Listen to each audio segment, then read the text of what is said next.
All right. Can everyone hear me? Put your thumb up if you can hear me. Okay. Nice. We'll wait for like 1 more minute to let people file in again.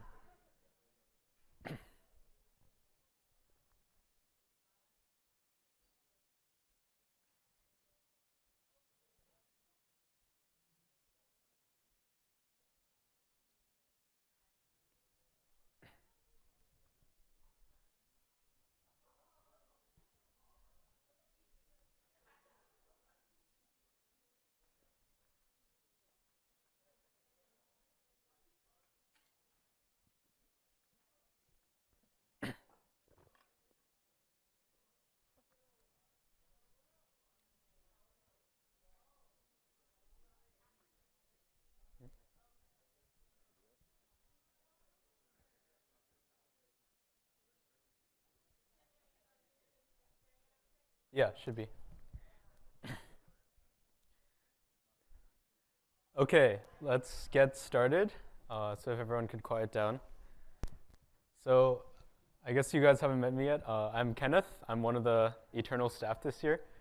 Um, Believe it or not, it's my 4th year doing WebLab, 3rd year teaching. So I've done WebLab a lot, and it's been really fun. So after everything is done, consider joining staff. It's a great experience, great team.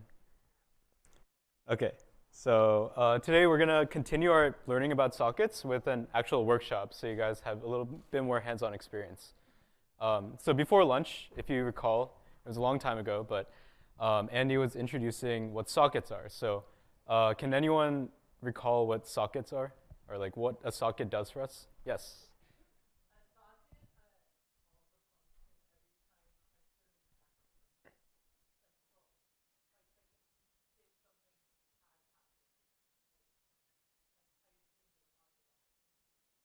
Yeah, that's essentially it. I guess there's like slight disambiguation here.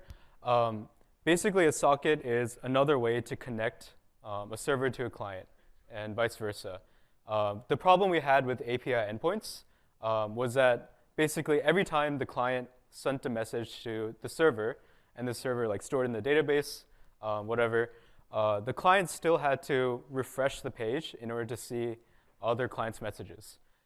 So we can fix this by using sockets, which allows the server to send messages to the clients instead of the client having to initiate every time.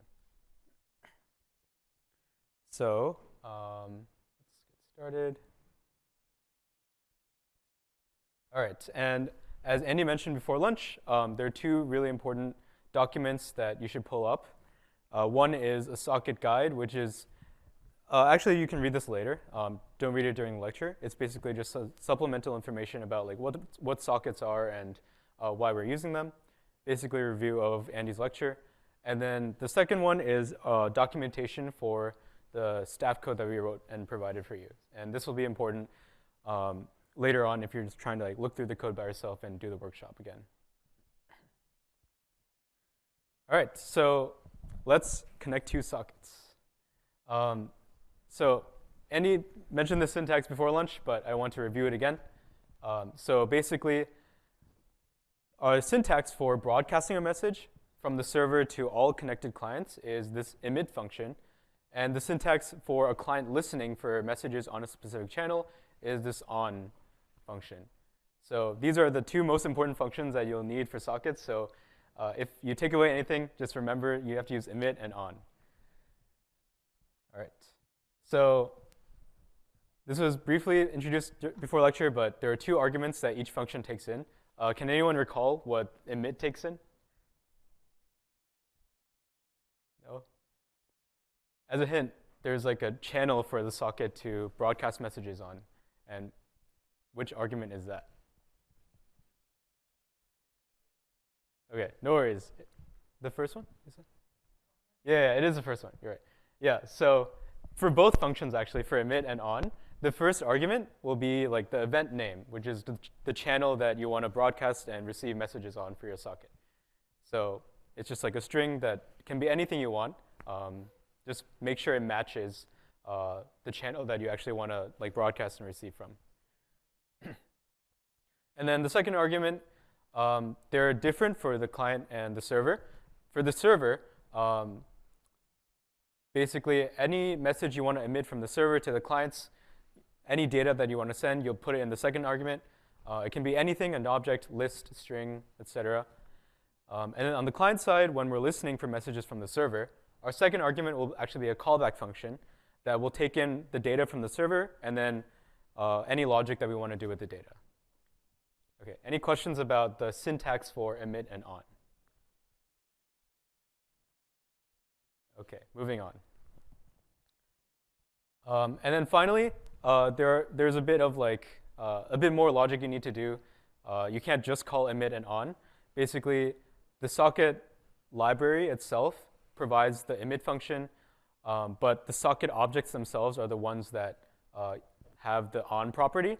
So on the server, you have to use something called the socket manager, which we define for you in serversocket.js to call the emit function. And then on the client side, you'll have to get the actual socket and then call on with the socket. Okay, any questions on that? All right, we'll have more practice with this moving forward in this workshop, so it's okay if you don't completely get it yet. I think it'll be less or more clear as we go on. Okay, yeah, so now we have a connection between the server and the client through this channel called event name. And we have a connection with our two sockets. Okay, so I'll give a brief overview of what we're building today. Let me exit out of the slides. Okay, so this is the example website which anyone can access. But essentially, what we're focusing on today is the chat tab. So before, if you recall workshop 6, we only had this chatting with all chat, and you could only send messages to everyone and receive messages from everyone. Plus, you would have to refresh the page every time someone sent a message. But we're going to be adding two key features today, which are going to be receiving messages live, and the second feature is being able to DM people. So now, if you can see, I'll say hi, and I don't have to refresh the page in order to see the message I sent. And anyone else sending a message, I don't have to refresh to see their messages. And also on the sidebar here, you can see that we can DM any one of you who are currently online. Okay, any questions about what we're building today? All right. Okay, so everyone, if you could do git fetch, git reset hard, git checkout w7-starter, and then npm install. We're going to be starting the workshop now. So I'll give you guys 30 seconds to check out the branch you need to do. And also make sure to start the server using npm start and the client using npm run dev.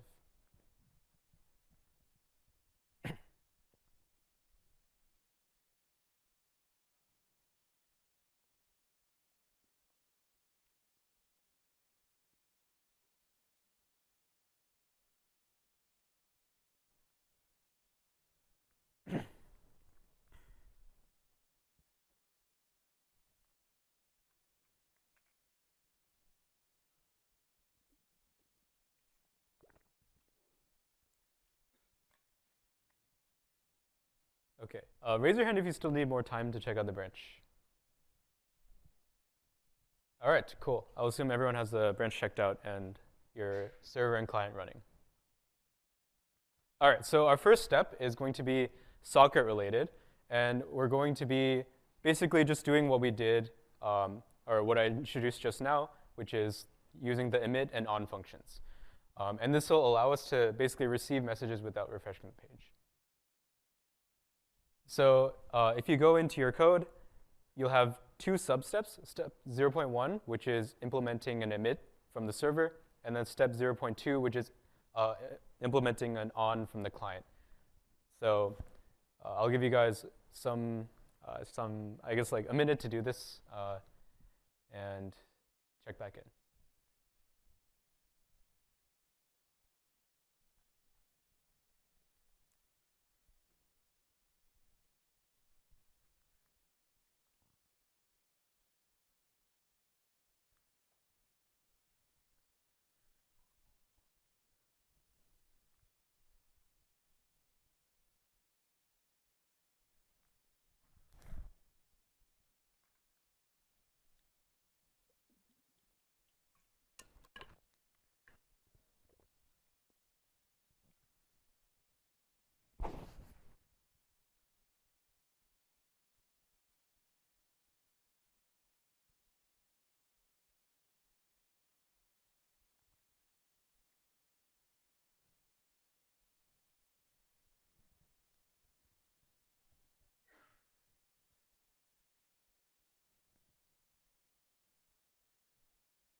All right. Does anyone still really want more time? Or like, does anyone want more time? Okay, cool.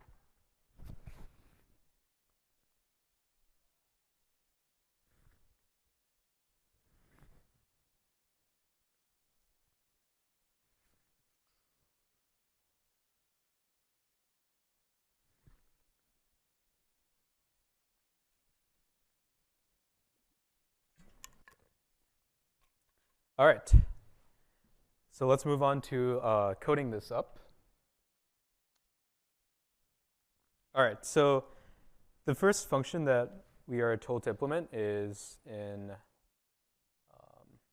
API.js. So remember, API.js just lists all our endpoints that the client can interact with to get information from the server and for the client to like send to the server as well. So we're told that in this post request, which is a client sending a message to the server, we basically just want to emit to, we want the server to emit to all the clients that the message was received. So in the hint you see in the left and right, we have this like socket manager .getIO.emit function that we can use. So let's just do that. Yeah, so we have our emit function, and I guess can anyone like tell me what I should have in my first argument?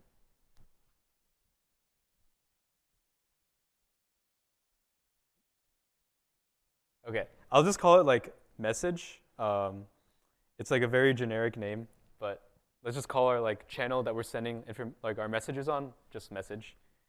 You could name this literally whatever you want, like message channel or whatever. But the bottom line is that you just have to match the emit and on. Oops, you have to match the emit and on event names. All right, and then we have this handy message object that we just created. So let's just literally pop that in right here. So we're going to emit the message to all the clients connected. Okay, any questions about this line that I wrote here? All right, then in the client, in chatbook.jsx, we basically have this use effect that runs whenever the page is first loaded because of the empty array here. So when the page is first loaded, we need to be able to connect the client to the server through like our socket connection on the same channel. So because the channel is called message, we do socket.on and message. And then this callback function we defined earlier, which is add message, will execute every time we receive a message from the server. So simply plop that function right in as a second argument here. All right, any questions about these two lines? I know it's there's a lot of dots here.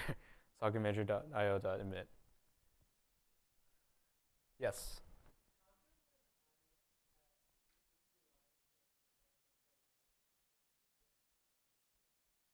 Two lines about around which one? Sorry.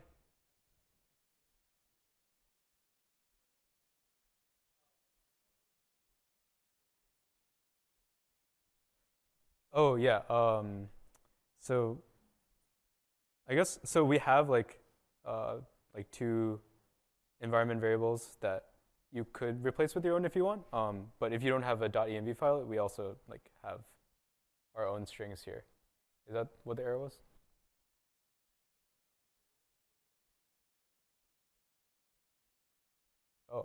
Oh, make sure you like git pull again because we made some changes pretty recently, and make sure you're on w7-starter.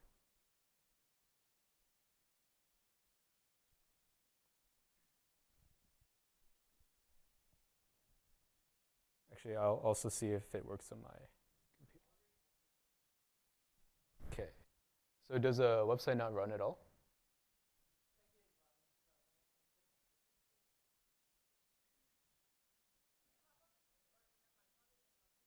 Okay.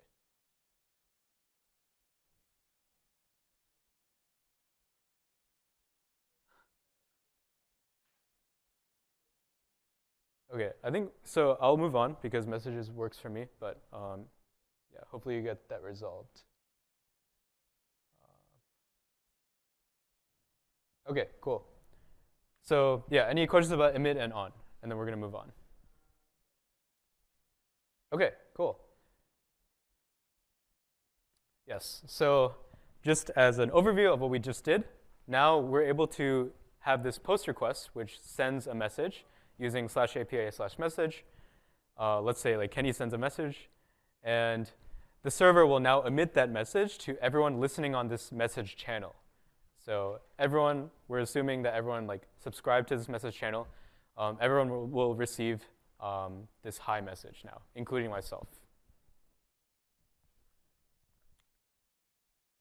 All right, so now we have the live connection. We basically accomplished the first aspect of Chatbook that we wanted to add today, which is live message updating. And now we're gonna try sliding into DMs. So if everyone can do git reset -- hard and then git checkout w7 - step 1, we're gonna move on to the next step of the workshop pretty soon.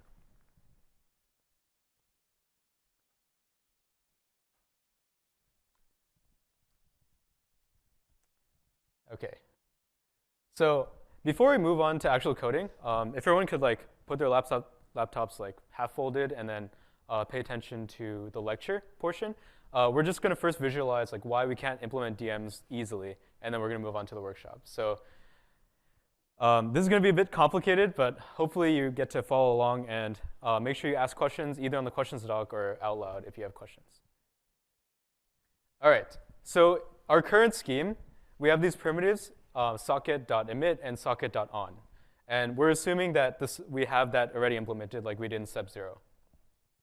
So let's say that I send a chat message called help to, and I want to send it to Andrew. So I provide Andrew's ID to the server.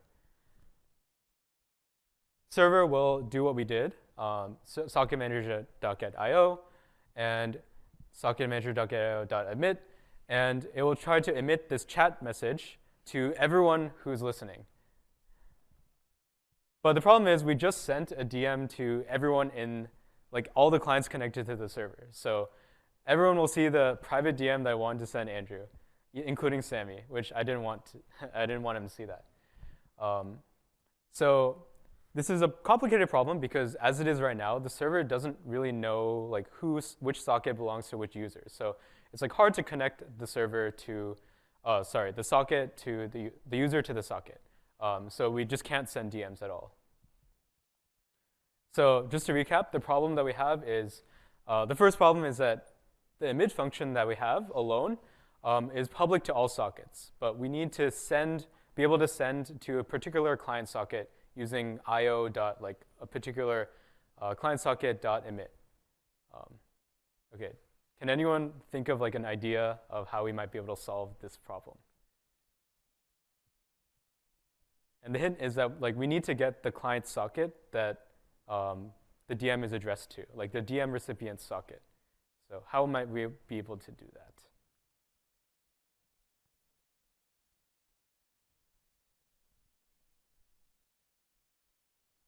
Okay, it's complicated, I know. Basically, one idea is like maybe we can like have the DM sender send like the recipient's user ID, right? So then we can actually like identify who the DM is supposed to go to. And then the server can like identify the DM recipient socket from the DM's user ID. Okay, does anyone see any problems with this design, like as it is?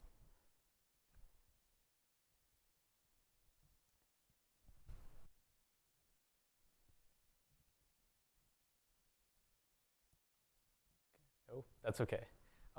Basically, a big problem we have is that the DM sender, when it sends the DM's recipient ID and the server gets the recipient ID, user ID, the server has no way to connect the recipient's user ID to the DM recipient socket, right?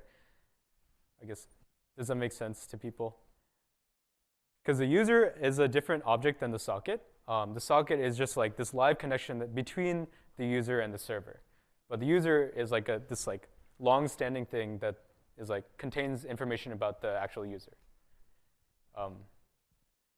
And we need the server to find a way to like connect those two pieces of information. Okay, so the idea that our staff has come up with, not necessarily like the only idea that you can use to solve this problem, is that we're going to maintain two mappings on the server, a mapping from the user ID to the socket and the socket ID to the user. And this is going to allow us to do a lot of different things, including receiving and sending DMs. Okay, and the first mapping is going to be useful for our scenario because we're going to be able to map like the DM recipient's ID to the socket it's supposed to be addressed to. Okay, and just a disclaimer here again that the user is not the same thing as a user ID, and the socket is not the same thing as a socket ID. We're going to use the ID to identify like the object, the user object, and the socket object that it's associated with. But the ID is just like a string that we use to associate these two things. Okay, so any questions about what we just went over? I know it's a lot.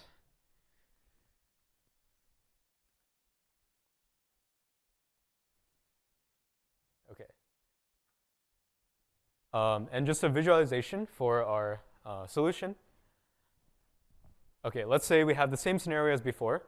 But now, whenever Andrew connects to the server, he's the client, on initial connection, there is this like HTTPS handshake that is actually just like this, I guess like anyone using the HTTPS protocol will have to agree to this convention.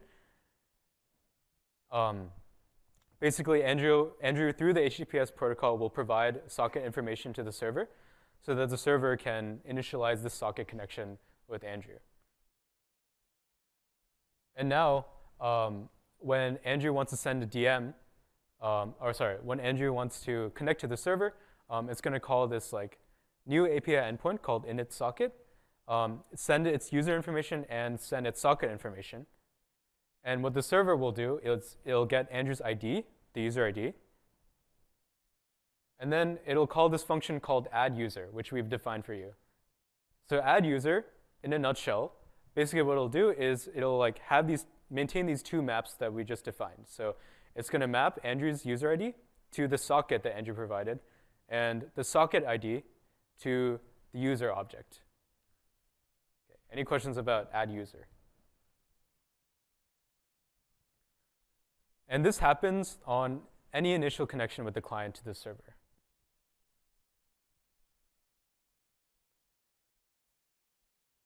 Okay, so now the server knows who the sockets belong to.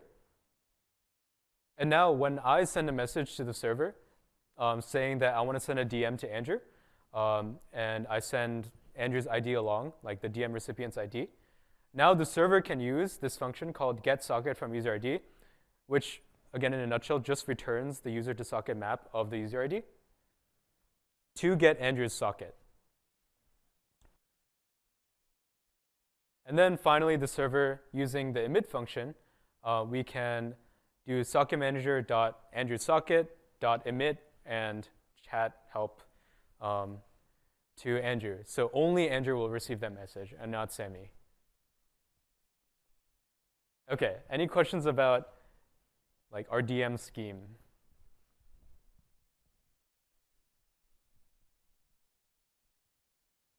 All right, so we're going to code this up now.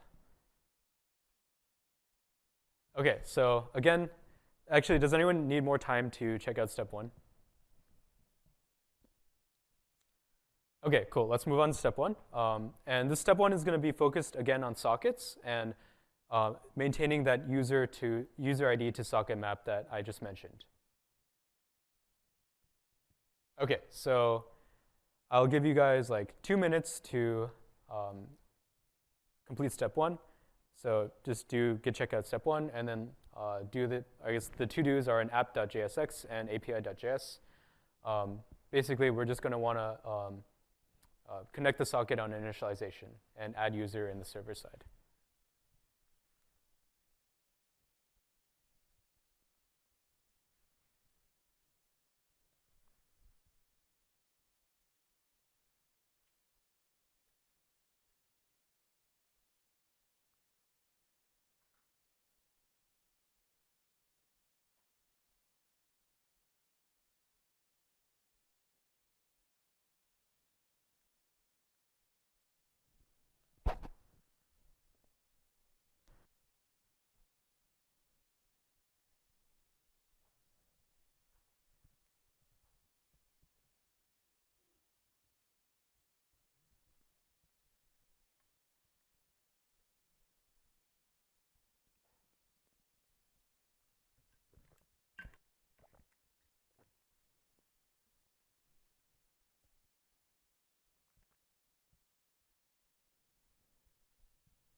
Raise your hand if you know what to do and are just doing it.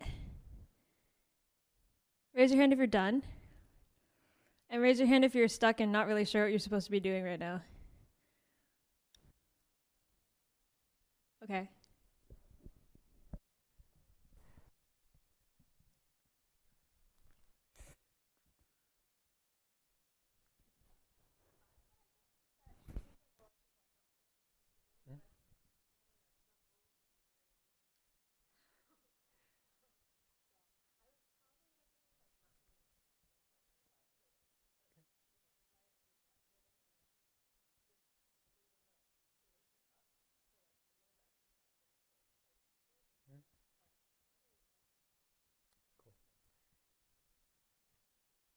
Yeah. All right. Let's move on to the solutions, and hopefully this will allow you guys to digest what actually is going on here. All right. So our first step here in step 1.1 is we just want to make the post call to the init socket route, and like we discussed earlier, this is going to allow us to make the initial connection between the client and the server for the socket. Okay. So it's just what we've been doing before. We can just call the post function, and our API route is init socket. And what we want to send over is our socket ID. So I think if you see in this function, in this file here, we import this socket from our client socket function, or sorry, our client socket file. So we're just going to send our socket ID over using or I guess the only thing we're sending over in this object is our socket ID. Okay. So any questions about this line that I just wrote here?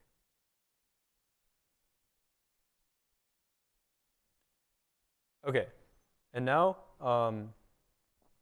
in API.js, in this init socket route that we just called, remember in our request, we just sent over the socket ID. So we have the socket ID and we have the user object, right? And that's perfect recipe for us to be able to add the user ID to socket and socket ID to user mappings to our server-side mappings. So here, what we're going to do is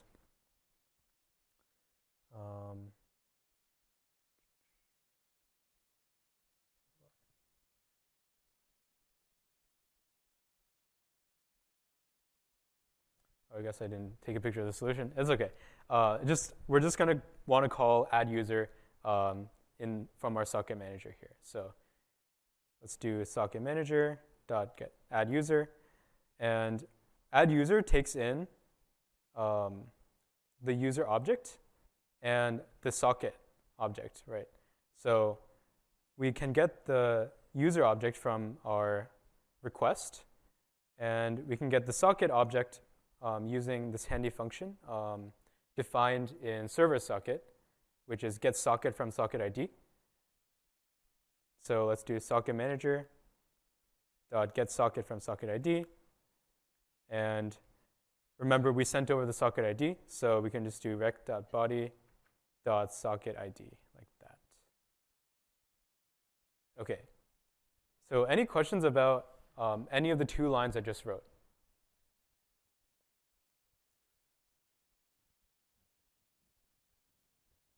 Okay.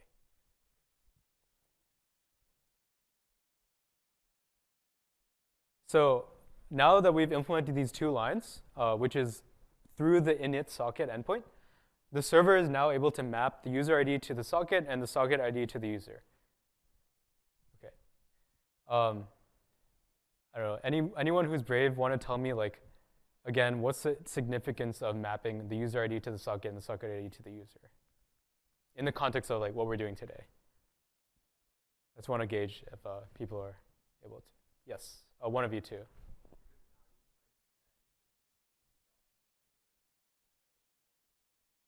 Yeah, exactly. So essentially our big picture is that we want to implement being able to DM people.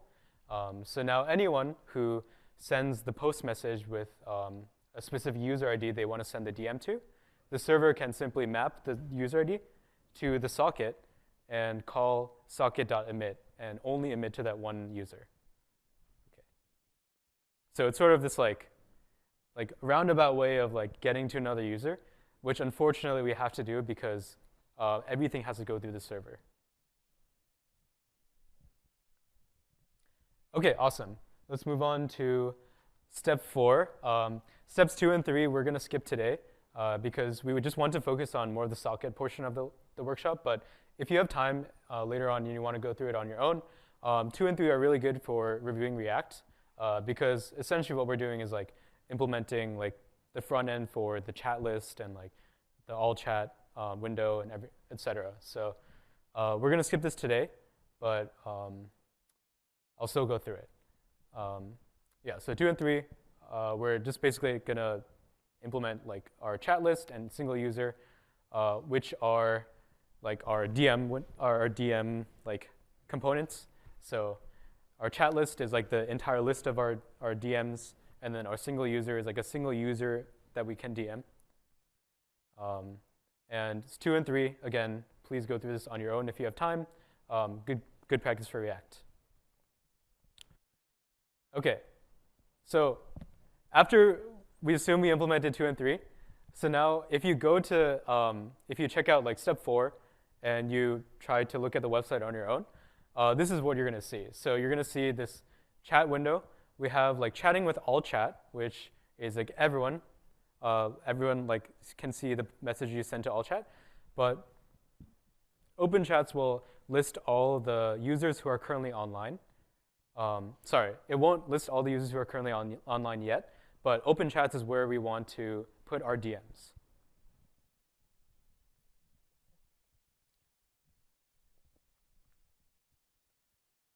Okay, yes, and our DMs are still empty, which is sad. So we're going to implement basically being able to DM people now. Okay, so everyone, can you do git reset -- hard and git checkout w7 - step 4?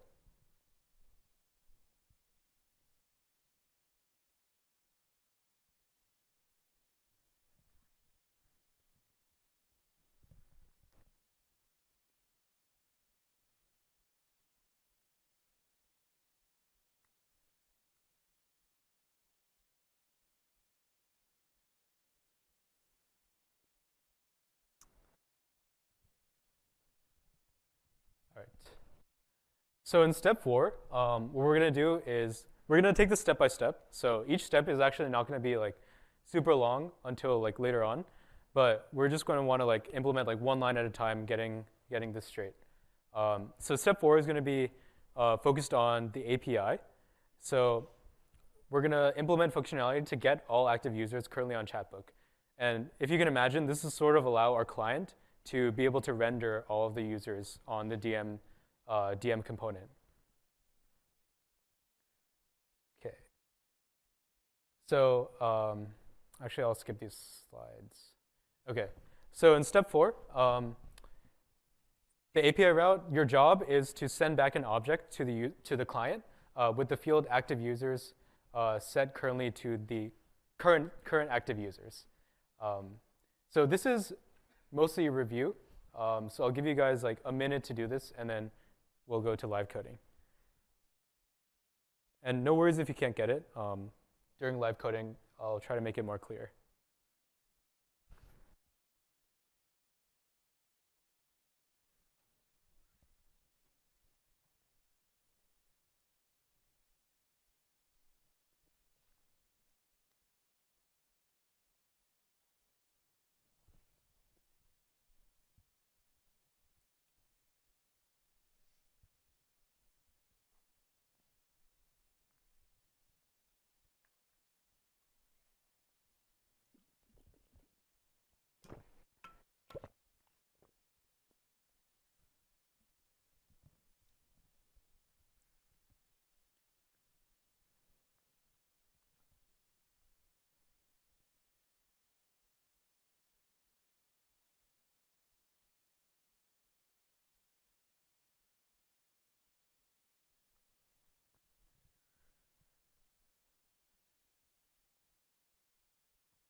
All right, let's come back together.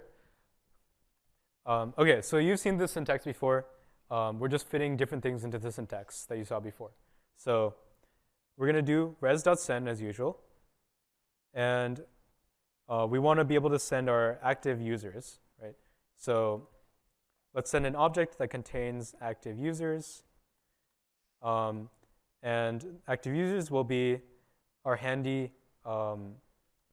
active users will basically just want to get all of the active current user IDs. So we're going to do socket manager dot get all connected users, which is a function we handily provided you guys. And yeah, that's basically just going to be it. So we're going to send back all of our connected users. Okay. Any questions about this?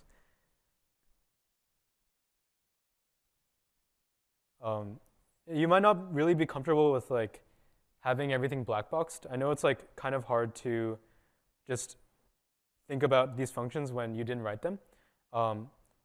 But all these functions are listed in serversocket.js. So if you ever want to reference them and walk through the logic by yourself, that would be a really good exercise. And as we mentioned before, weblab.is/socket-docs will have like doc strings for all of these functions. Yeah, so the function we just called was get all connected users, which basically just gets all the values in our socket to user map. Okay, let's move on to the next step. And this step is going to be on the front end. So we're going to want to render all the active current users on Chatbook now that we have this API route to get all the active users. So everyone, can you do git reset -- hard and git checkout w7 - step? Sorry, that should be step 5, not step 4.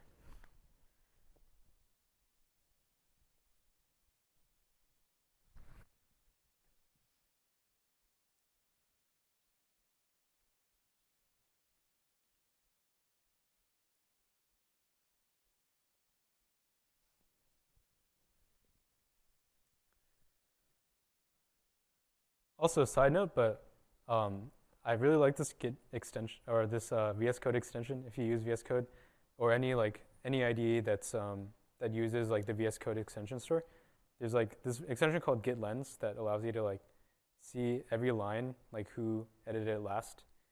So I think it's really really helpful if you have like teammates and you can just like not necessarily like blame people, but like just see like who edited something last so you can ask them about it.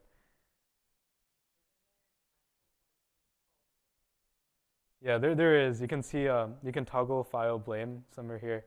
I never really use it, but yeah, you can see like every single line in one view.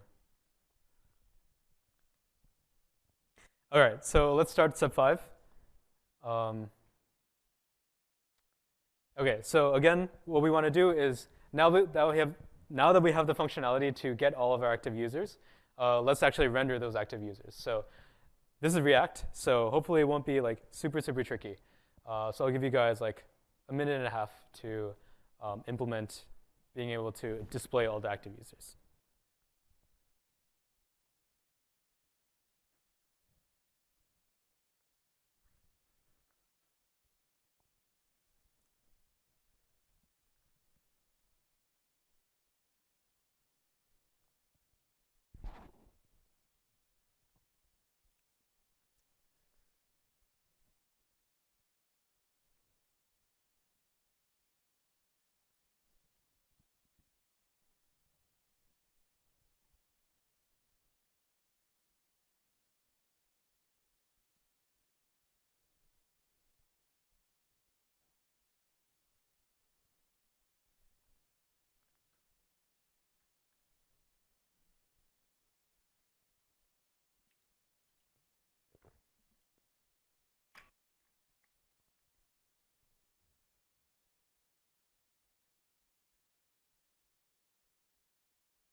Okay, I think that was a minute and a half, or maybe a bit less, but we're going to move on.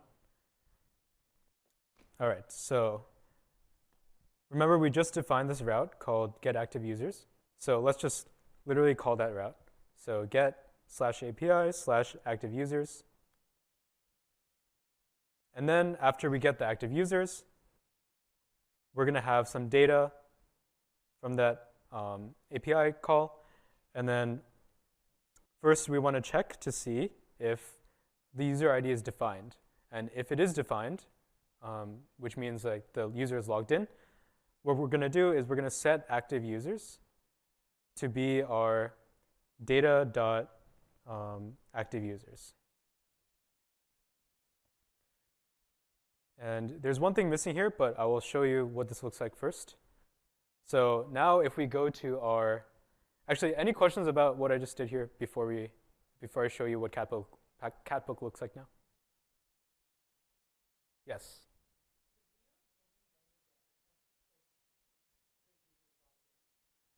Yeah, so I guess like you can only run the GET request if the user is logged in.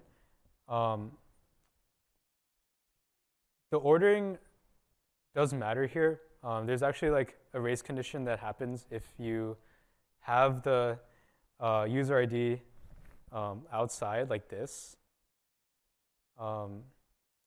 Because if the user ID is not defined at first, then you could have the potential to like not initiate the GET request.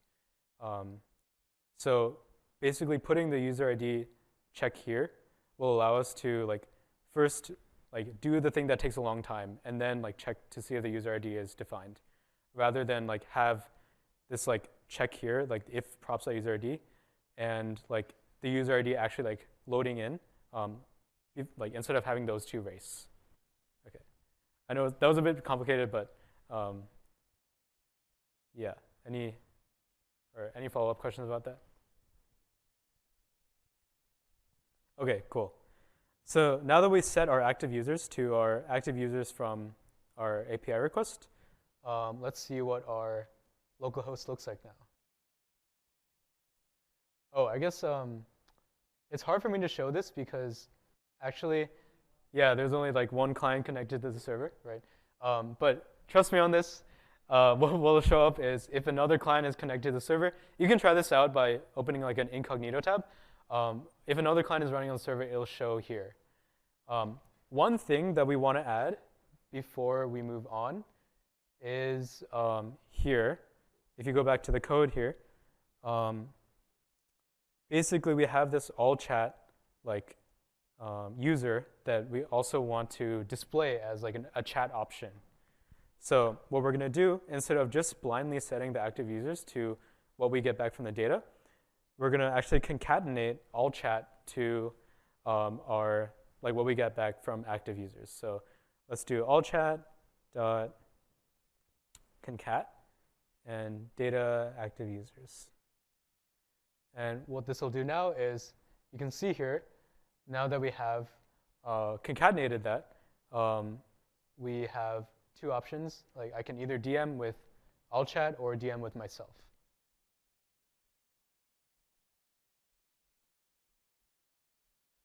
Okay, any questions about setting our state to all the active users?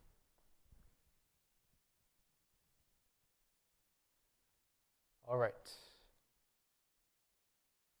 So Andy's going to take it from here for steps 6 through 8, or 6 through 9.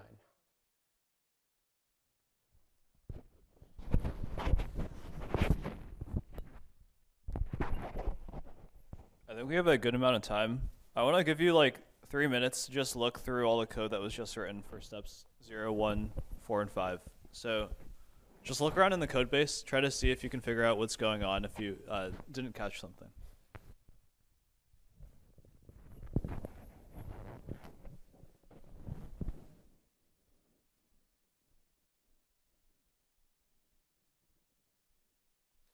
Yeah.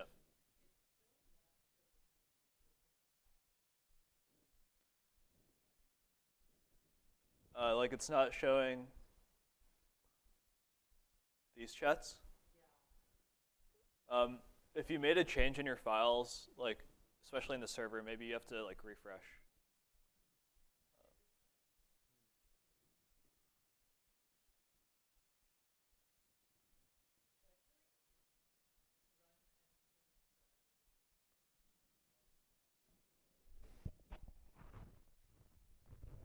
Yeah, so usually if you make a change in your server, usually don't have to restart it. The way we have it set up is that like the front end, the client, and the server both like automatically restart whenever they detect a file change.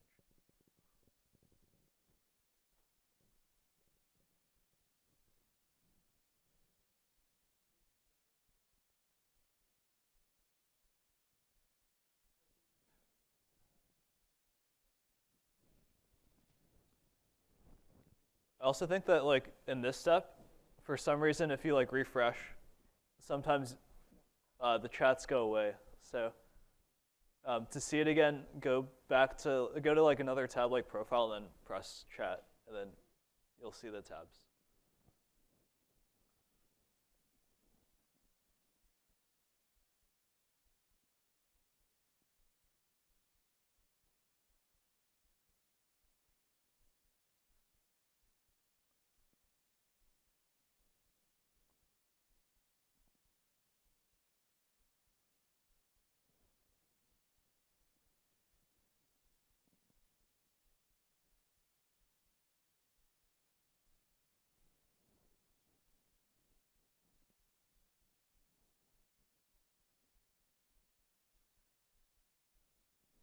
Anyone have any questions?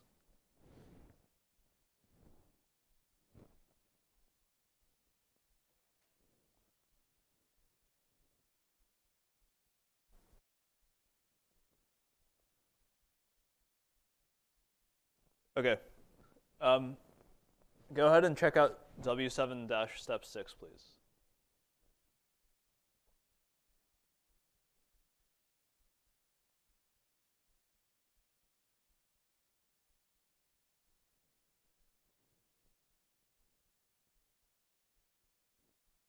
So the goal of this step is to live update the active users that you see on the left bar of Chatbook. So in the chat list, whenever a new user joins and they connect to the server, we want them to show up in the list. So it would look like if I opened an incognito tab and then went to localhost 5173, logged in, and then went to Chatbook, I want to be able to see my name appear here for all the clients. So to do this, we need sockets, again, because this is live updating. And just to recap, like what's sort of going on here is we have a server and several clients that have socket connections.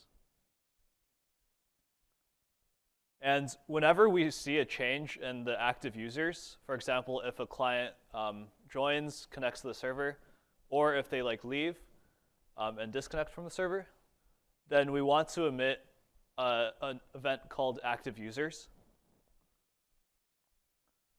Or in other words, we're going to send a message or an event through the active users channel. So this is pretty similar to what we did with message, except this is just a different event, and we're going to treat it differently.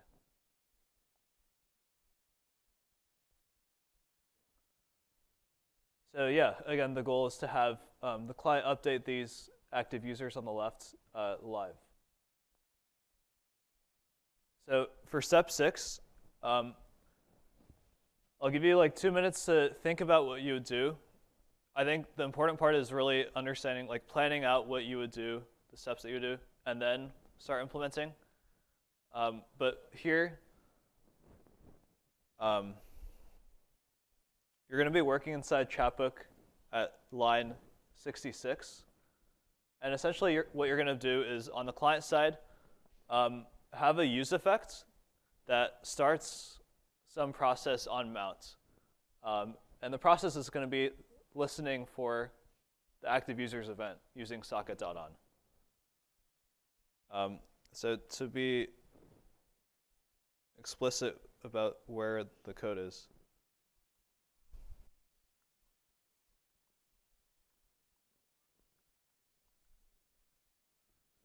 This is step 6, and the only to do is here in Chatbook. So I'll give you 2 minutes to think about this.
As a hint, we want to create a use effect that's run upon mount.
Okay, so taking a step back, let's look at where the server socket is actually, where the socket manager is like actually sending us the active users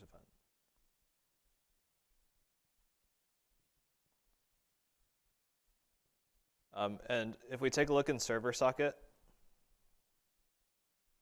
we see that like whenever we see or have an add user event or a remove user event, the server emits the active user event. So whenever add user is called or remove user is called, that's when the user list is actually changed. And that's when the client should be like fed the updated list of users. So this is where the server is emitting the active users event.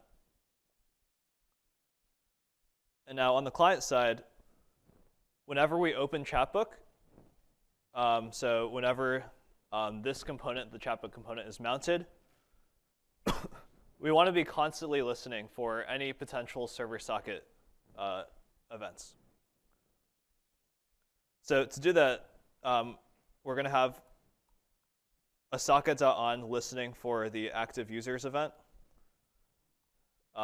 whenever the component is mounted, so whenever we open Chatbook. And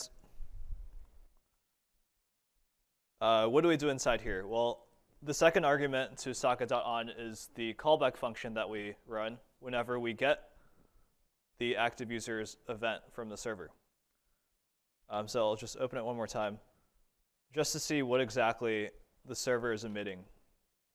So in the active users event, the server is emitting an object that contains active users as a field, and then this function actually returns a list of all the active users. So the callback will take some object that has an active users field and maps to an array. But we should, I guess we need to create this callback function. And the reason I'm creating it out here, I'll explain in a bit instead of just writing it like this and here. I'll just call it callback. So the callback function takes as an argument some variable called data. But remember, data is just something of this form since we're emitting it. And then what do we want to do? If we receive an updated list of active users from the server, we have a state in our chatbook component called active users that actually displays all of the elements on the website. So active users maps to like the active users array maps like all these elements on the left. So if we want to update this active users, or if we want to update the UI to show all the users, we're going to have to use the set function for this state, active users. And it's pretty simple to do that. We just call set active users, which is the set function, and then take in the list of active users that the server sent us, which is data.active users.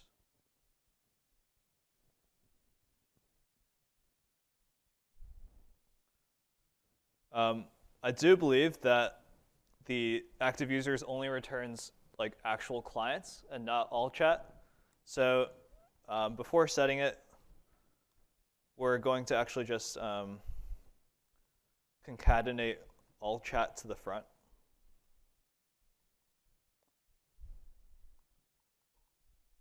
So I'll get rid of server socket here. But instead of just returning data to active users, we also want all chat to be included in this list. So we're taking an array of just all chat and then concatenating all the other active users. And then we're setting this new list to our entire set of active users. And that's what's going to be rendered on the left side here. So creating this callback function was just for us to be able to pass it here whenever we receive the active users event from the server. Now, I said I'd revisit this, but the reason we have socket.off, which is opposite of socket.on, is whenever we remove a component or like dismount it, we don't want the socket to continue listening for active users events.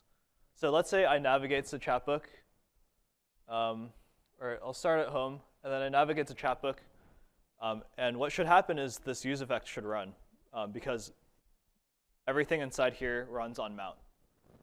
But if I navigate off chatbook, if I go back to home, I don't want my chatbook component or the socket to keep listening to active users events, because I no longer care about what users are active since I'm not even rendering chatbook anymore. So while I'm in the component, I care about what the active users are that are using chatbook. But once I leave the component, I no longer care. And in fact, I want to sever the connection or this channel between the client and the server that's listening for active users. So to do that, the way we do something whenever a component is dismounted is we return a callback function that's run on dismount. So we return a callback function. And inside here, I'm going to run socket.off with the event active users. And then I need to pass in the callback that I'm no longer going to run anymore, which is callback function, or sorry, just callback. OK, so to recap what's going on here, when it's mounted, I listen for the active users event, and then I run callback whenever I hear that event.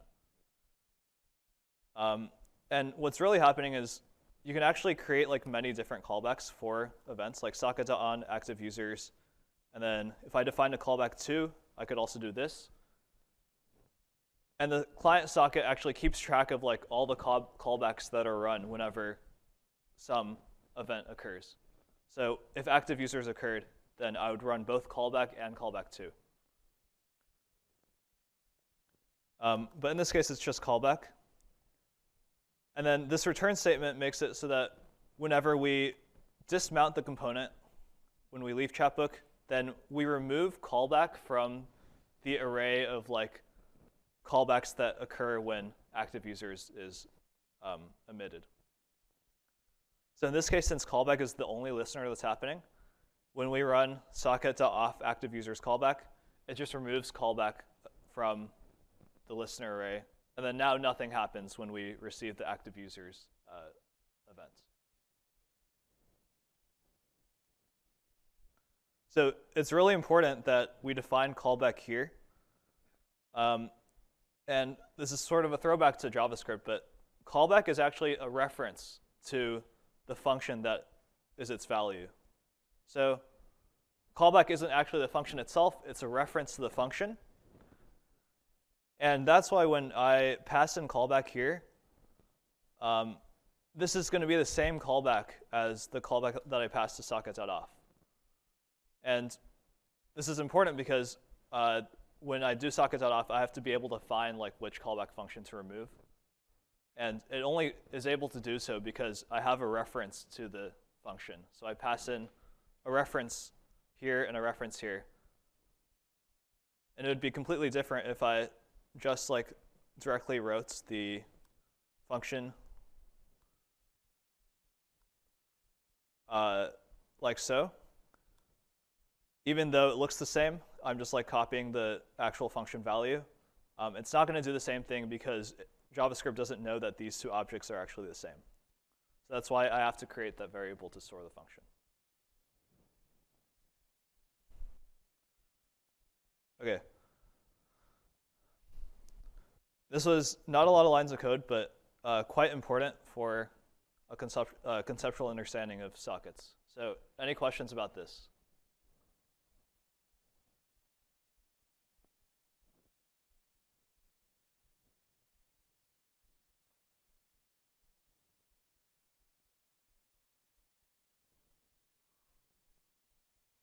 Okay. Let's move on to step 7. And this will just be a front-end step, so nothing related to sockets, really. I'll give you a few seconds to check out step 7.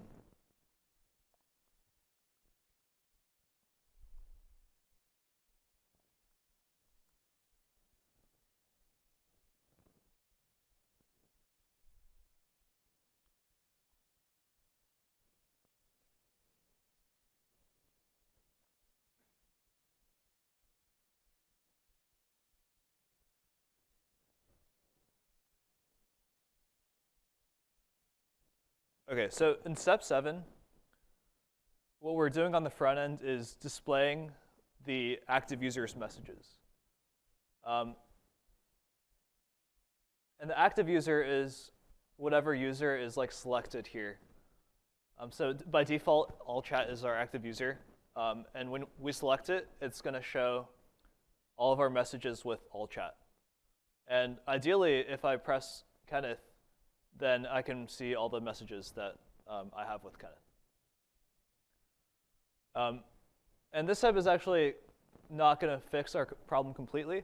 It's going to do the front end part, but the next step is going to do the back end part where combined these two steps will actually show the finished result where we see different chats when we click on a different active user. So I'll give you 2 to 3 minutes to read through this slide or think about the steps for this, or I guess like the substeps of the step. And I recommend just searching for the to-do statements. and then maybe trying it out. Though I do think that this step is not the most straightforward. So maybe just think about how you do it, and then afterwards try implementing if you have time.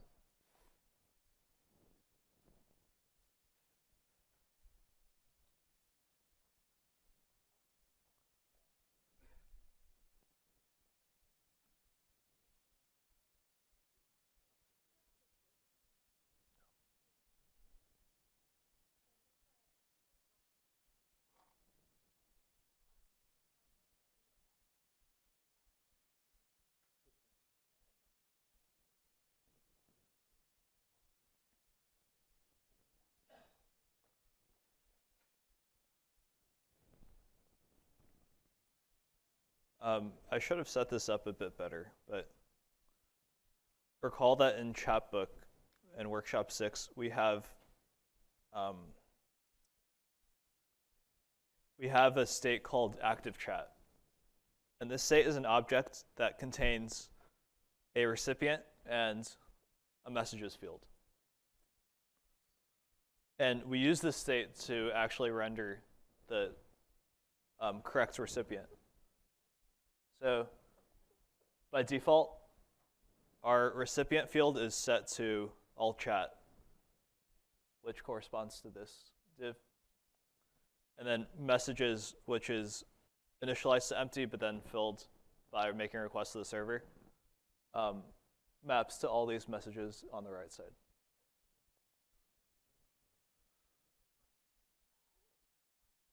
So step 7.1 is sort of just like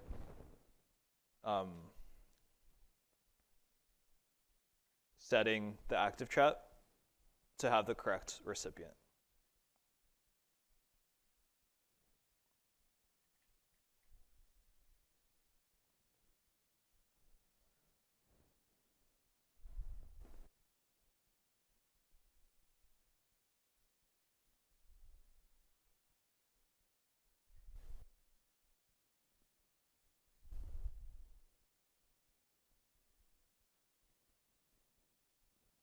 Does anyone want more time to work on this, or okay? Or if you prefer to just like see walkthroughs of the code and then like figure it out later, raise your hand just so I get an idea of it.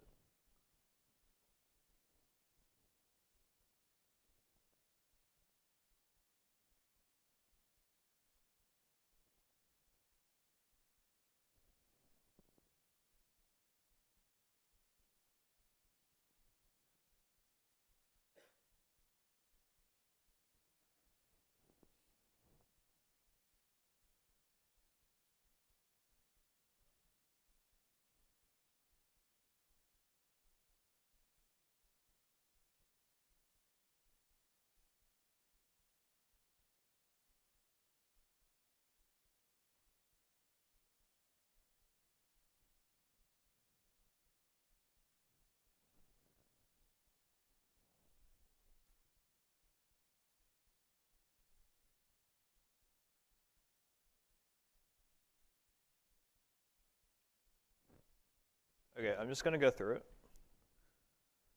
it. So set active user is, as a reminder, a callback function that we pass to chat list.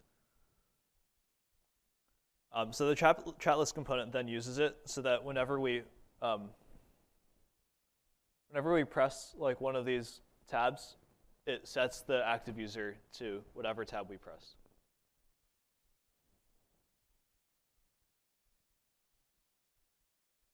Okay, so the way we do this is at step 7.1, we check whether or not our current user ID, which is, or sorry, not our current user ID, but the user ID that's associated with like the tab in the chat list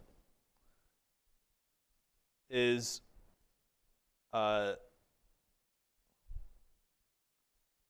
sorry, one second.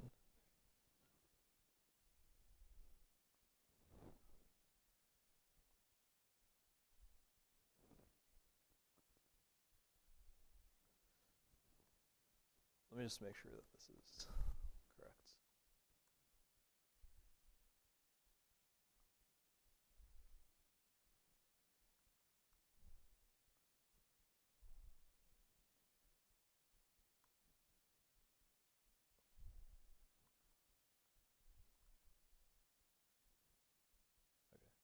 All right, I think it should be fine. Yeah, so we look at the user, and then we know that the user is just a user object. And we check whether or not the user that we've now selected when we press one of those tabs, like if I press Kenneth Choi, that's the user that I'm now pressing. And set active user is going to call itself with Kenneth Choi passed in as the user field. Let me not do this if statement first, but rather essentially what we want to do in this step is like set the active chat state so that user now becomes the active recipient. So we do this using the active chat set function.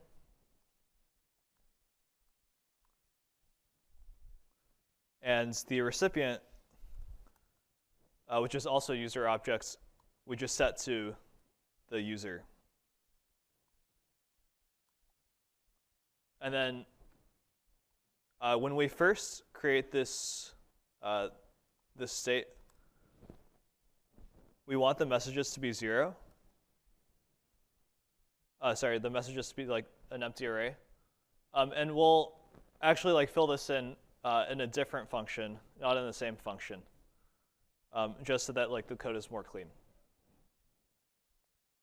Okay, so yeah, like set active user is passed down all the way to the components that are like these buttons.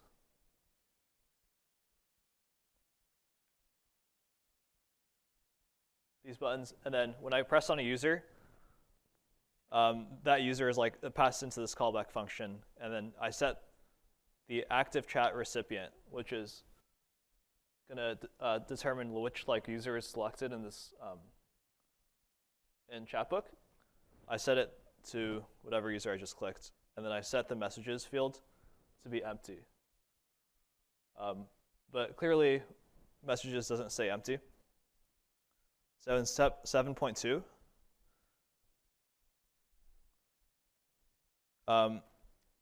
instead of like loading the message history only when the when chatbook is mounted, we want to load all the messages that I have with the recipient whenever the recipient changes.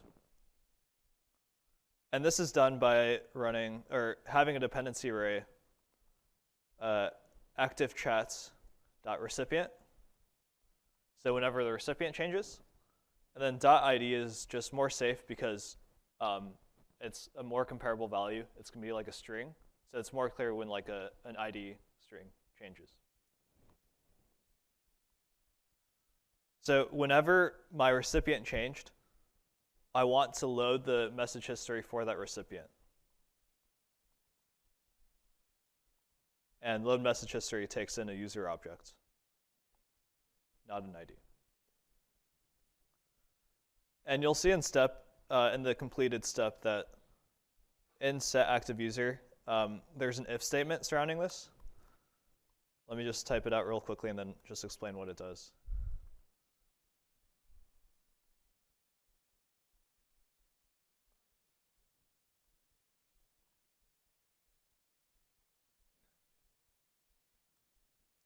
All it's doing is like, if I select a tab that's already what I have as my active chat, like currently my active chat is all chat.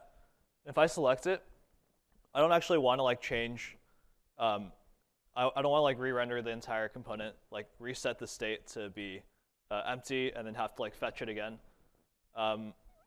If it's the same component, then I should just like leave it alone so I don't reset my active chat state. This is just probably better for like responsiveness or probably better practice UI wise, but it actually doesn't it doesn't really affect the end performance. So sorry, we're running a bit short on time. I'm going to reset hard and then check out W7 step 8.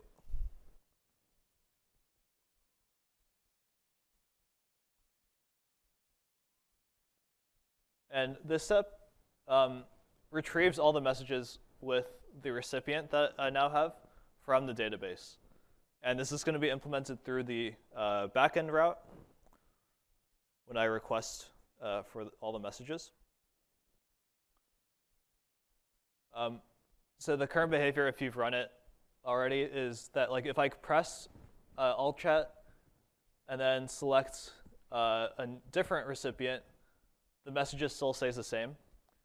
And the reason that's happening is because in the backend, when I fetch for the entire chat history using the /chat route, I'm actually returning a query to my database for the all chat recipient ID. So it's not actually responding to like whatever recipient I've just chosen. So instead of doing this, if I just take another look at what I'm doing in the front ends, which is should be in load message history, I pass in this recipient ID that corresponds to like what recipient I'm chatting with right now.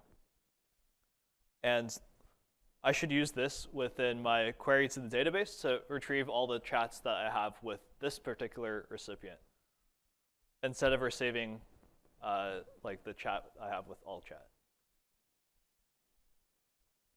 So there are really two cases here. The first case is if I'm chatting with all chat. So if recipient ID, or sorry, rec dot, this is a GET request, so query dot recipient ID. If this is equal to all chat, then I can just return, or I can set query to be a query to my database for all the recipient ID equal all chat messages. So let me just define query up there.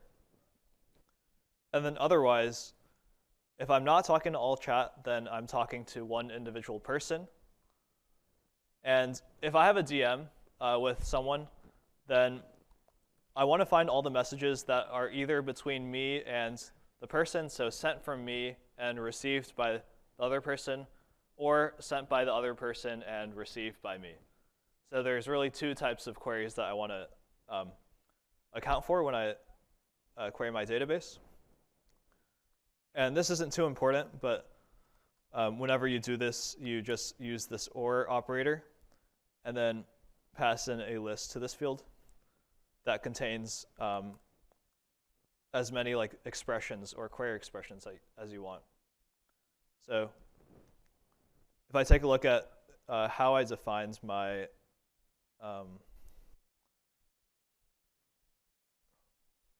schema, a message has both a sender and a recipient. So I can query for any sender that has my ID, so rec.user._ID, as well as has the recipient ID of whatever I just passed in from the GET request. So rec.query.recipient ID. Or it's a message from the recipient to me. So sender._ID is rec.query.recipient ID. And then, sorry, this should say recipient.ID is, in the second case, just me. So rec.user._ID. So if any of these two expressions is fulfilled, i.e. it's either a message from me to the recipient or from the recipient to me, then I want to return it in the list of messages that I respond to the client with.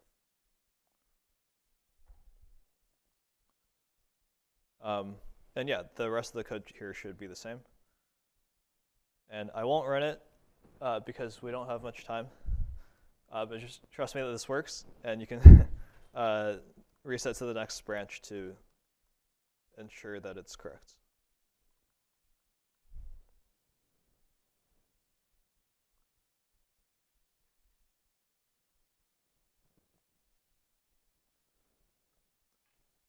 So that was step 8, and the end result of step 8 is that now when I press a recipient on the front end, and the front end makes a request that's a GET request at the /chat route to receive all of the messages that I have with that recipient. It's going to go into my database in the server and query for all those chats, and then finally return it to my client, which can then render it. So after this, I should pretty much have all the functionalities that I want for Chatbook. I can toggle through other recipients and then see chats, and I'm basically done at least with everything related to the UX.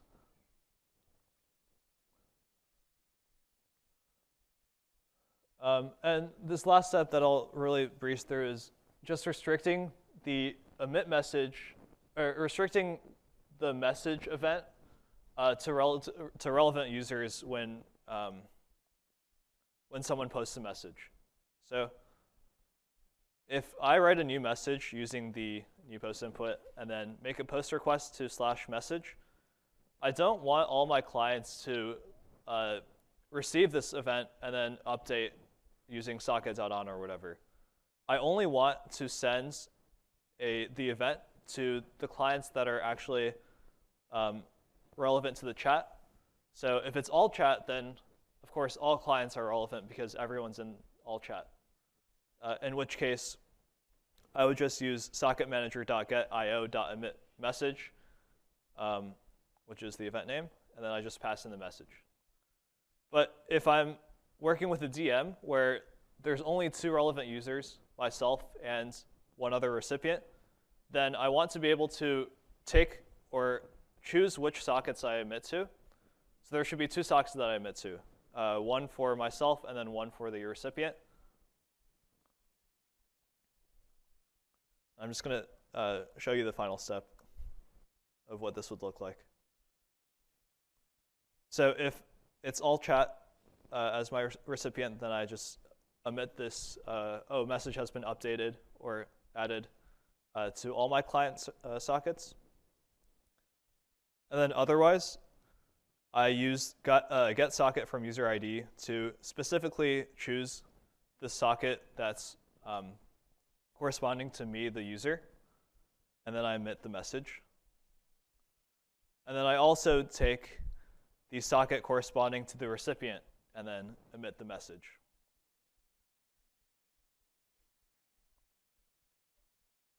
And this if statement, all it does is just checks, like, if you're chatting with yourself, you don't need to do this twice. So only do the second step if your user is different from, like, you yourself are different from the recipient that you've selected from the list of active users.